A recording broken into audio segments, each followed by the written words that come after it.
Hey guys, this is Miss Hodges here.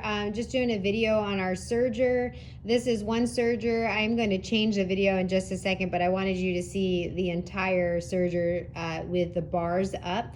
This is our Baby Lock Imagine serger, and then over here we have our Elna 264. They do the same thing, but you can notice that they look very different because they have different parts in different spots. And also our Baby Lock is known as what's called auto tension and auto feed. So I'll show you kind of the differences when we look at the parts. So let's talk about the serger for just a second. So a couple things that are cool about the serger is that it kind of does 3-in-1.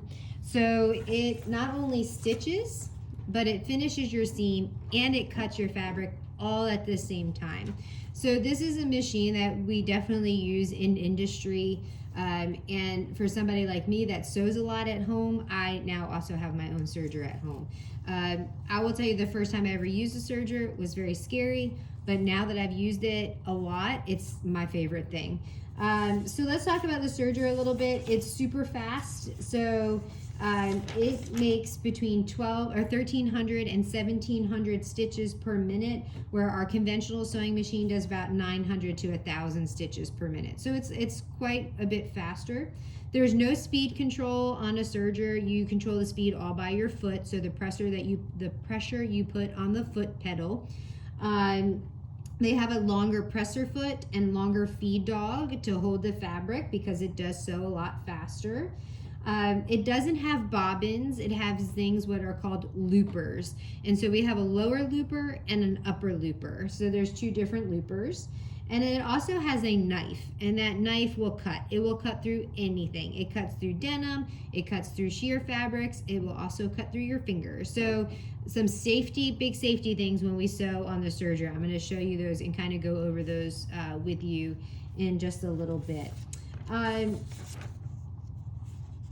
So some things about when you're stitching or you're sewing on the serger, you have to do what's called chaining off.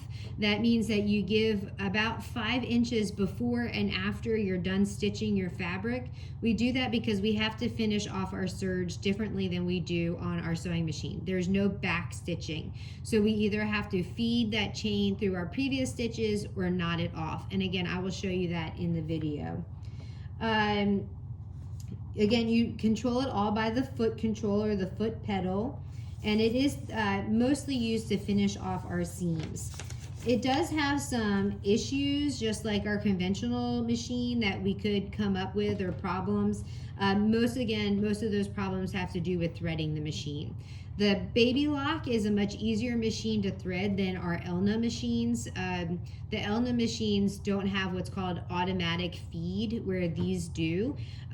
So this actually feeds half of your machine with just a puff of air versus our Elnas. But usually, typically, once you get your Elna threaded and you have the tension correctly, then you're good to go and you don't have to worry about it anymore. It also doesn't bunch up your fabric unless, again, the machine's threaded wrong. It can cut through and sew a lot of different fabrics, a lot of different layers of fabrics where our sewing machines can't. You do need to make sure that you keep this super, super clean. Because it's cutting at the same time it's sewing and finishing, it creates a lot of extra thread and a lot of dust. So you need to make sure you're cleaning your machines quite frequently. I actually have like a little mini vacuum that I use to get out my dust and the threads out of my machine quite frequently. And then it does have a double needle, so you do need to make sure that your needles are sharp, that they're new, they're not bent, just like we would on a regular sewing machine. Okay. If they are bent or broken, obviously you need to replace those. And you do it the same way. There's just a little screw that holds them in place. So you would unscrew it and then screw it back. All right, so let's we're gonna look at the Elna first, and I'm gonna show you some parts on the Elna. So these 4 dials right here are our tension dials. These are our lower or looper threads. These are our upper threads.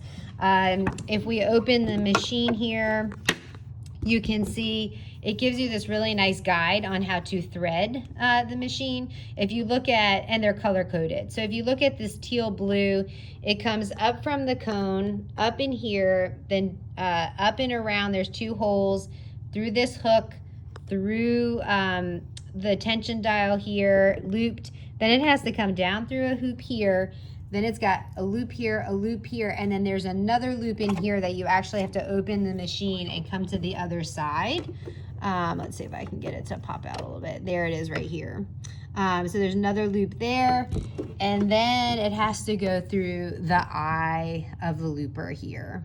Okay, so that was a little bit more difficult. Then you've got the pinkish one, same thing. It comes up from the spool, through here, down through this hook, through the tension guide, back down through this hoop. This one's a little bit easier. It goes here and then up. There's a little hook, and then there's an eye of this looper is right here. Okay, because it has loopers, it's more like a knitting process than it is a weaving process. So that's a big difference between the 2 machines as well. Okay, then your upper threads are a lot easier. They just go through the loops, through the tension, down, up, and then down and into either the left needle or the right needle. So there's 2 needles there. There's your presser foot. And then under your presser foot, let's see if I can get it up a little bit, see if we can see these. There's our really long feed dog right here. Okay, a lot more difficult, and you can see how dirty it is. You can see like all of the dust, like that needs to be cleaned out. But I haven't used it since last year at school, so I'll clean that out before I use it. Okay, now let's look at the baby lock. It depends on who you are, but I think this is a far superior machine. However, there's a giant price difference. You can get the Elna for a couple $100. This one here retails for about $1,200. So it's pretty expensive. But it has the same thing. It has the presser feet. It has the feed dog. Now, when we open this one here, there's 2 little drawers, and you see right here, these are actually our looper threads here. We have an upper looper and a lower looper, and you actually just stick the thread in there, and then you push down on this, and it puffs the air, and it goes through these tubes that are connected to the loopers, and it feeds those loopers for you. Amazing. Okay, still the upper threads you have to thread yourself. So these are our 2 upper threads. They come around, and then there's a little hook in here that they feed off of, and then down into your needles. Okay, again, we have a left and a right needle. Okay, so let's talk about, I'm going to show you how to actually work the machine. So the machine is all, again, done by the foot pedal on the floor here. When there are different seam allowances that they have on the machines. However, because I usually do a 5/8 seam allowance because we're doing home decor, I just simply line up my fabric with the edge of my plate here. So I just lay it here, and then all you have to do is just gently put that right under the presser foot. There's not really a reason for you to lift this presser foot unless you're threading the machine. So I'm just gonna kind of lay it in there, and then these feed dog and the presser foot work so well together that it's just going to automatically pull that fabric into the machine. You can see back here is my chained off stitch. If I needed that to be longer, all I do is hold this and push on the pedal. Oh, I gotta turn it on, sorry. Helps if you turn the machine on. Push the pedal, and you just kind of let it go, and it makes it longer. You put that to the back of the machine, and you're ready to go. So I'm going to show you this side when I'm getting ready to stitch. So you see the chain is just to the back of the machine, and the fabric's just here. Now, you have to be very careful that you don't cut your hand. Oh, I didn't show you that part. Let me show you. This part right here is the blade, so it's super sharp.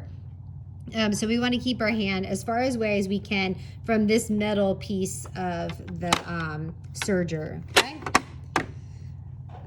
So again, I'm just going to hold it. I'm going to put one hand here and kind of one hand here on the end of the fabric.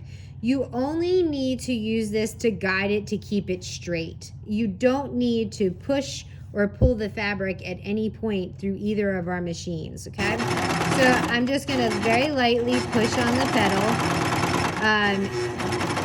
It's hard to keep it going with not putting enough pressure. So you can't, when you serge, it's really bad to start and stop. So you want to start and just go.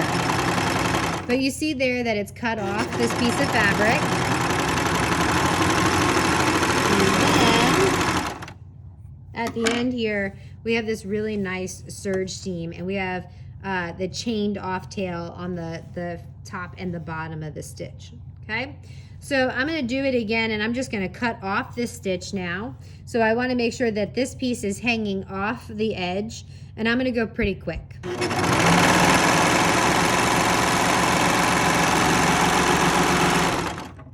Okay. So that's pretty much like the fastest the machine goes. The stitch looks exactly the same. Again, there is no race when we're sewing. We just want to be safe. But this is a phenomenal way to finish off, easy way to finish off our seams. We're going to learn a lot more ways in the coming week. So a lot of safety concerns with this. Now let me show you how to finish off a serge seam. So one way that we can do it is actually knot off our ends. We do want to be very careful though, if we knot off our ends, that knot is right here close to the edge of the fabric and not halfway in between our chained off stitches here. So I just kind of pull that and loop it through my fingers. Make sure I get all that thread out. And now I kind of hold it tight. Do the same thing we did when we were hand stitching, and just put my thumb where I want my knot to be, or I hold it. And I just pull that longer tail, and then my knot ends up here at the bottom. And then you can just cut off your extra thread. Okay. The other way to do it, hold on, I forgot I need a needle.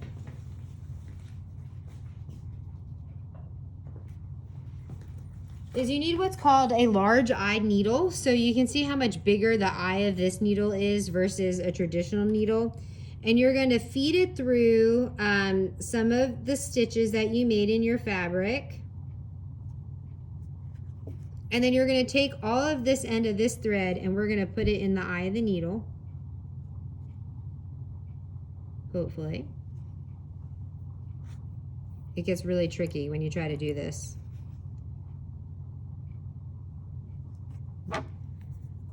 Just do what you have to do with the regular hand sewing and just cut it if you need to. Hold on, I'm going to go off the camera for a second so I can see what I'm doing here.